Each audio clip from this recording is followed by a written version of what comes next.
Film diawali dengan memperlihatkan hamparan salju yang begitu luas dan wilayah bersalju itu merupakan kutub selatan bumi, yaitu Antartika. Antartika adalah sebuah benua yang diselimuti salju abadi yang begitu tebal. Kemudian sebuah pesawat melintas di atas hamparan salju yang begitu dingin. Pesawat itu ditumpangi oleh beberapa orang. Di antaranya adalah satu orang pilot dan seorang pengusaha muda bernama Wu Fuchun, serta dua orang gadis cantik bernama Natasha dan Jing Rui. Wu merupakan pengusaha penyedia event pernikahan. Dia menyewa sebuah pesawat dan mengajak Rui yang merupakan seorang ilmuwan dan telah sering terlibat di beberapa stasiun penelitian. Itu terlihat dari banyaknya logo dari stasiun penelitian yang menempel di jaket yang dikenakan Rui. Dan untuk menemani perjalanannya kali ini, Rui mengajak Natasha yang masih baru terjun di bidang penelitian. Wu mengira ide bisnis penyedia event pernikahan di tempat bersalju adalah bisnis yang menjanjikan karena belum ada yang melakukannya. Wu sangat bersemangat melakukan perjalanan ini. Awalnya, perjalanan mereka tampak menyenangkan dan baik-baik saja. Namun tidak lama kemudian cuaca berubah ekstrim dan gelombang badai besar menghadang penerbangan mereka. Pilot segera meminta bantuan melalui radio dan mengatakan kepada lalu lintas udara bahwa dia akan membelokkan pesawatnya untuk mengambil arah memutar agar terhindar dari serangan badai. Namun badai besar datang begitu cepat sehingga pesawat tidak sempat menghindar dan pilot berusaha untuk melakukan pendaratan darurat. Pesawat sempat keluar jalur penerbangan karena awan gelap menyelimuti. Hal itu menyebabkan salah satu sayap pesawat rusak akibat menabrak gunung es. Pesawat yang tidak terkendali akhirnya jatuh berserak.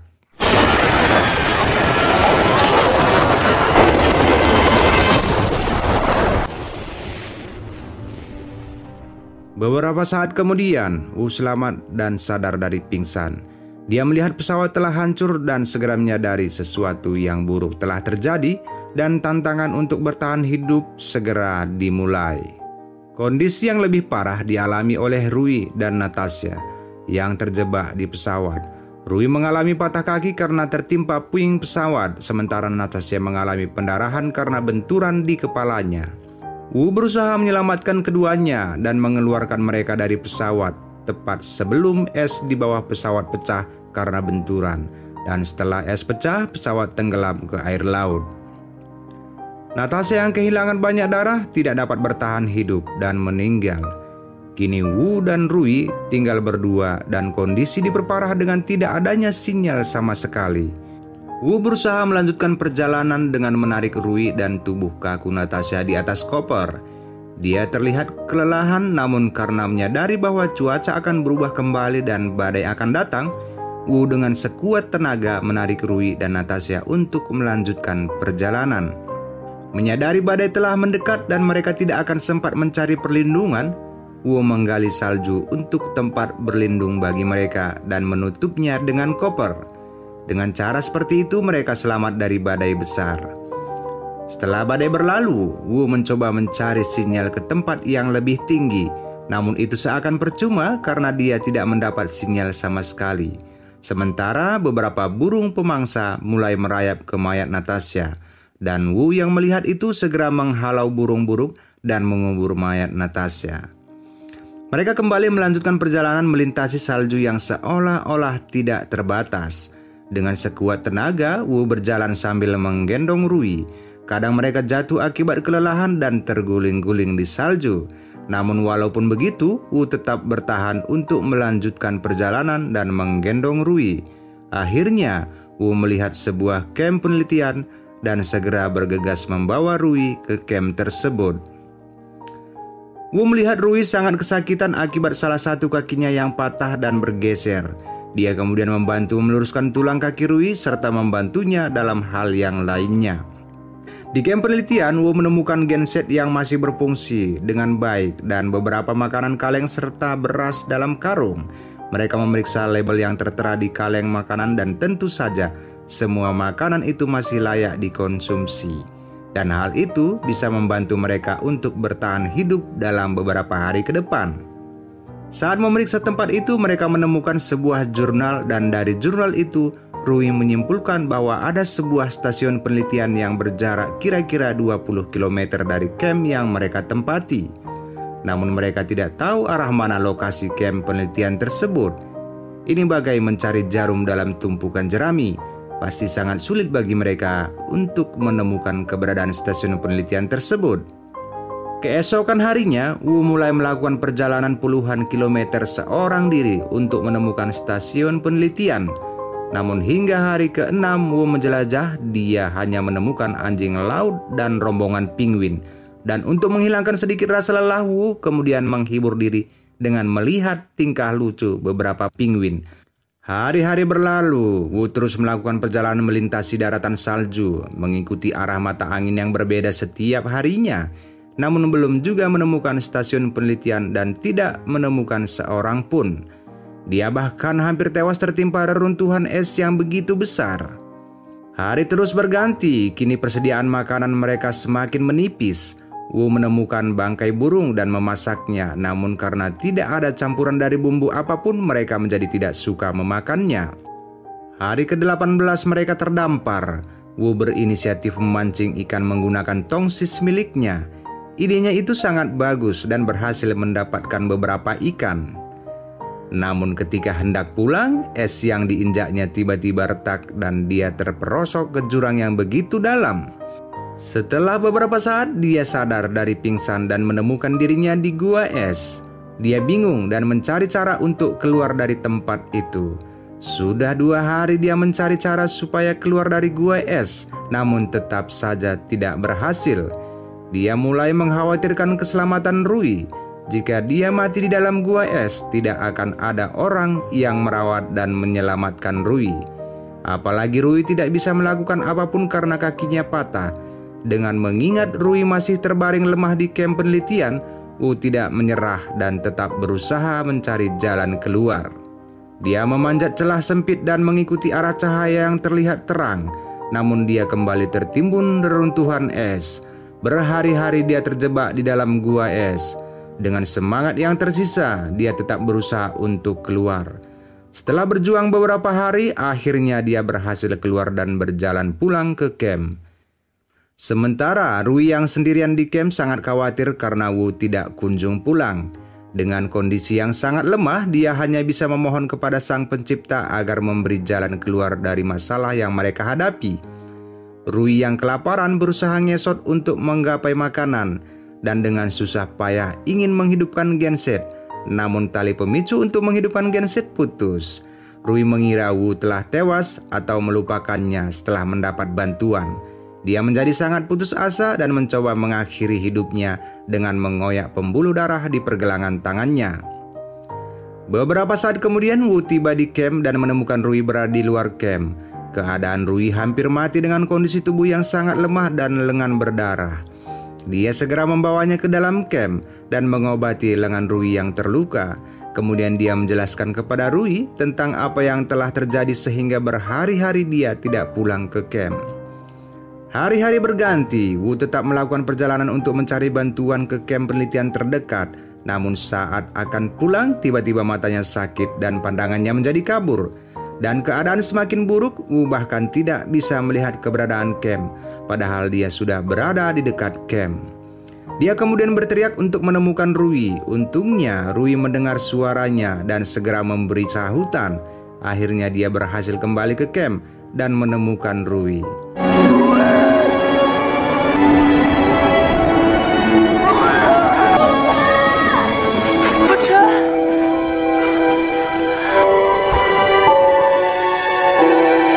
Dua insan ini kemudian berpelukan dan mulai memiliki perasaan satu sama yang lain. Rui merawat Wu dengan penuh kasih sayang setelah matanya kabur. Rui mengatakan kalau mata Wu tidak bisa melihat karena es memantulkan 95% cahaya matahari dan menambahkan lagi kalau matanya akan kembali sembuh dalam beberapa hari ke depan. Wu akan tetap melanjutkan perjalanan untuk mencari bantuan dan stasiun penelitian. Namun mengingat penglihatannya belum benar-benar pulih, dia mencari cara untuk mencegah cahaya langsung menuju ke retina matanya.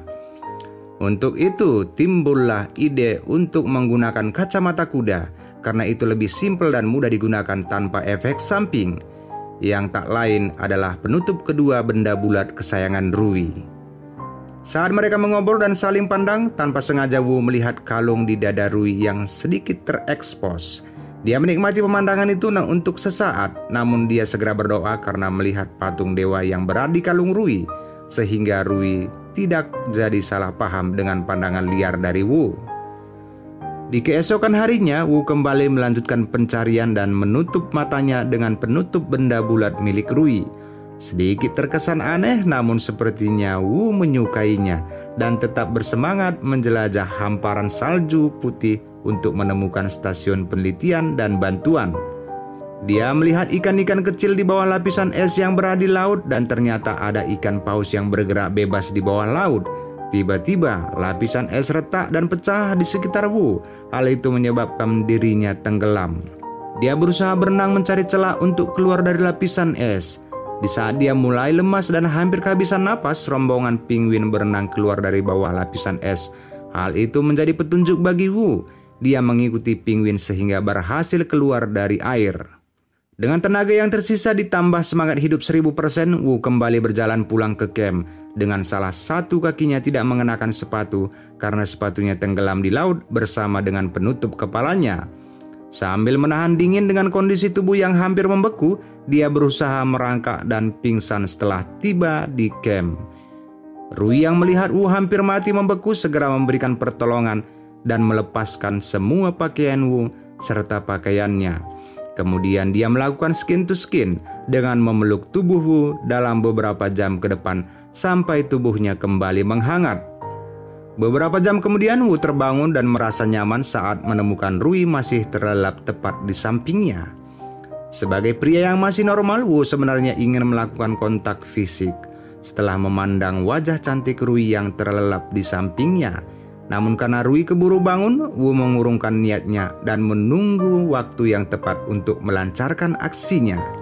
Mengingat bahwa dia tidak mungkin melintasi daratan bersalju tanpa mengenakan sepatu, dia pun nekat mengambil sepatu milik Natasha yang telah terkubur dan mengenakannya berharap hari esok akan lebih beruntung. Suatu hari, seekor penguin berkelana masuk ke camp. Melihat itu, Wu berniat merebus dan memakannya, namun Rui malah melarangnya. Rui malah terhibur dengan tingkah lucu dari penguin. Ya, memang selama ini tidak pernah terlihat seutas senyum pun di bibirnya. Namun semenjak penguin itu bergabung dengan mereka, rasa bahagia mulai menyelimuti Rui. Tingkah lucu dari penguin bisa membuat tawa terbias di wajah cantiknya. Beberapa hari belakangan ini, Wu lebih sering menghabiskan kebersamaannya dengan Rui dan seekor penguin. Mereka terlihat mulai berdamai dengan keadaan dan menikmati hidup apa adanya. Hari terus berganti dan waktu terus berputar. Dan tanpa diduga, Rui jatuh sakit. Dia sering mimisan. Mereka sempat membahas tentang penyakit yang diderita Rui. Namun sepertinya mereka tak berdaya mengatasi penyakit yang dideritanya selagi mereka masih terjebak di kutub es itu. Menyadari keadaan yang semakin hari semakin rumit, Wu bertekad memberi kebahagiaan bagi Rui di saat dirinya semakin lemah. Wu melamarnya dan melangsungkan pernikahan. Meski tidak ada kehadiran orang lain yang menjadi saksi pernikahan itu, namun mereka berhasil mengikat cinta. Wu menyatakan bahwa Rui telah menjadi istri sahnya. Hari berikutnya masalah lain menghampiri di mana pasokan bahan bakar untuk genset habis. Wu kembali melakukan perjalanan jauh melintasi hamparan salju untuk menemukan bantuan atau menemukan stasiun penelitian. Rui kali ini memberikan buku panduan untuk bertahan hidup bagi Wu karena perjalanan sekali ini mungkin membutuhkan waktu berhari-hari lamanya. Wu terus berjalan jauh menuju selatan, namun tiba-tiba badai besar datang yang menghempaskan tubuhnya hingga pingsan. Ketika Wu pingsan, seekor penguin datang membangunkannya, dan dari penguin dia mengetahui bahwa keberadaannya sudah dekat dengan stasiun penelitian. Tanpa membuang waktu, dia berusaha merangkak menggapai stasiun penelitian. Dia menemukan beberapa tong dan memukulnya untuk memancing perhatian orang dalam menemukannya. Usahanya berhasil, beberapa orang datang menemukannya. Dia segera meminta mereka untuk menjemput Rui yang ada di camp. Mereka segera bergegas menuju ke tempat Rui dengan mobil salju. Akan tetapi, ketika mereka mendekat ke camp, gunung es yang berada di dekat camp runtuh menimpa camp tempat Rui berada. Wu berontak ingin berlari menemui Rui, namun para peneliti mencegahnya karena reruntuhan es itu akan menimpa dirinya.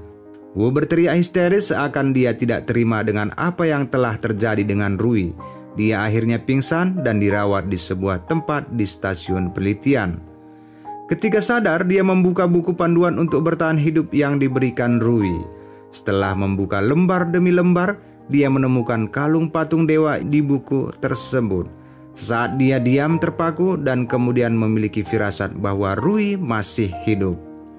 Dia tiba-tiba nekat kembali menuju tempat reruntuhan gunung es menggunakan motor salju. Setelah tiba di sana, dia menemukan Rui berada di lubang es dengan kondisi setengah sadar. Dia kemudian yakin dengan cinta mereka, di mana Rui bertahan hidup dalam menunggunya kembali. Dia kemudian menggendong Rui, kemudian mereka duduk berdua sambil menyaksikan pemandangan yang sangat indah, yaitu aurora dari ikan paus yang terbias dari pantulan air laut. Film pun selesai, tamat. Oke teman-teman, itulah alur cerita film kali ini. Semoga terhibur dan semoga hari kalian selalu menyenangkan. Terima kasih telah menonton, sampai jumpa di video berikutnya.